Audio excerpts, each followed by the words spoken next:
Here's something I learned while avoiding real responsibilities. Hey everyone, I'm Brett. Welcome back to Are You Shitting Me? Something I learned while avoiding real responsibilities. The podcast where I get to put off doing anything important by diving deep into historical nonsense that absolutely no one asked for. And today, buckle up because I discovered something while procrastinating that sent me into a spiral. I bring you the Great Cranberry Scare of 1959. Yes, this is a real thing. America panicked over berries. It's November 1959. The whole country is getting ready for Thanksgiving. And then 2.5 weeks before Thanksgiving, the U.S. government basically crashes through the dining room wall like the Kool-Aid man yelling, "Stop! Put down the can! Cranberries will kill you!" The Secretary of Health, Education, and Welfare, Arthur Fleming, a man who sounds like he would definitely rat you out to the HOA, announces, "Some cranberries from the Pacific Northwest might have a weed killer on them that caused cancer in rats." And America went, "Wait, what? That Jell-O side dish is trying to assassinate us?" So this all happens because of something called the Delaney Clause, which basically is an FDA act that says if something gives cancer to an animal, any animal, humans can't have it. Which sounds noble until you realize rats will get cancer if you so much as look at them too aggressively. You could feed a rat 400 pounds of marshmallows and it would grow a tumor shaped like the Stay Puft guy. But rules are rules.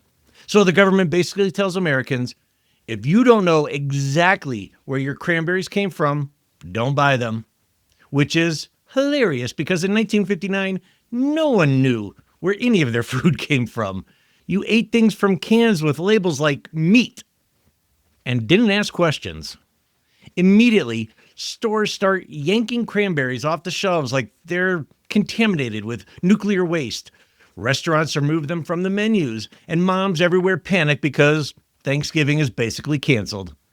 Life magazine comes to the rescue, and they try to help by suggesting alternative side dishes, including pickled watermelon rind. You heard me. Pickled watermelon rind. America went from delicious, tart holiday treat to Grandma's Depression-era leftovers in 24 hours. Cranberry sales absolutely crashed.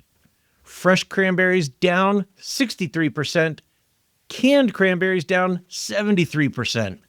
1959 was basically the Great Depression, but only for Thanksgiving foods. The Associated Press reports that even President Dwight D. Eisenhower didn't eat cranberry sauce that year. The President of the United States, the guy who led the Allies to victory in World War II, defeated Hitler, faced down Stalin. But faced with cranberries? Nope. Hard pass. He and the missus served applesauce. I'm sorry, applesauce? Applesauce is what you feed a toddler or someone missing 7 of their teeth. This was a national humiliation. The Eisenhower Library was flooded with letters. People were writing in like the cranberry industry was their emotional support animal. Cranberry farmers demanded apologies. Canadians even wrote in. A woman wrote saying the president personally owed her father, a cranberry grower, an apology. Imagine being president and getting hate mails from Canadians. You know you messed up when the politest people on earth are like, excuse me, sir, this is unacceptable, eh? Best wishes, love, Saskatchewan, eh? And the general public? Oh, they went off. Some thanked the government. Some wanted Fleming fired. Some wrote things that today would definitely get them put on a watch list. Now, this is the best part. Both Nixon and JFK were campaigning in Wisconsin, which grows loads of cranberries. So to appear brave and relatable, they decide to publicly eat cranberries. Nixon, the man who's famous for sweating through debates, eats 4 helpings of cranberry sauce at dinner. Kennedy, classy, elegant, probably never bought his own groceries, chugged 2 full glasses of cranberry juice like shots at a frat party. The Washington Post described it as bipartisan cranberry consumption. America was so weird in the 1950s. And then the cranberries Nixon ate were later found to actually contain the weed killer. So Richard Nixon became the first man in history to campaign by accidentally poisoning himself. Honestly, respect.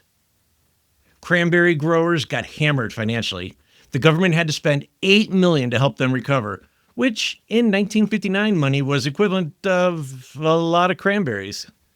Eventually, scientists go, okay, so technically the danger to humans was low, like really low, like maybe we overreacted.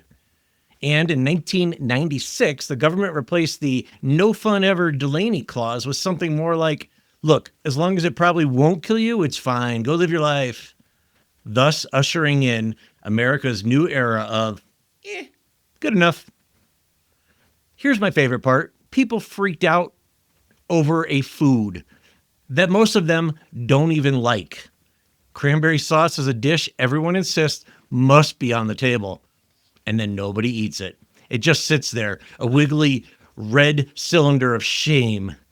The 1959 scare didn't destroy cranberry sauce, it exposed it. America didn't panic because they loved cranberries. They panicked because somebody told them they couldn't have them. Human nature in one gelatinous blob. So that's the story of how a tart little berry caused one of the biggest food panics in American history, the Great Cranberry Scare of 1959. Are you shitting me? Anyway, that's all I learned while avoiding real responsibility this week. Subscribe, follow, or send this episode to someone who takes Thanksgiving way too seriously. I'll be back with more things that absolutely do not help me be a productive adult.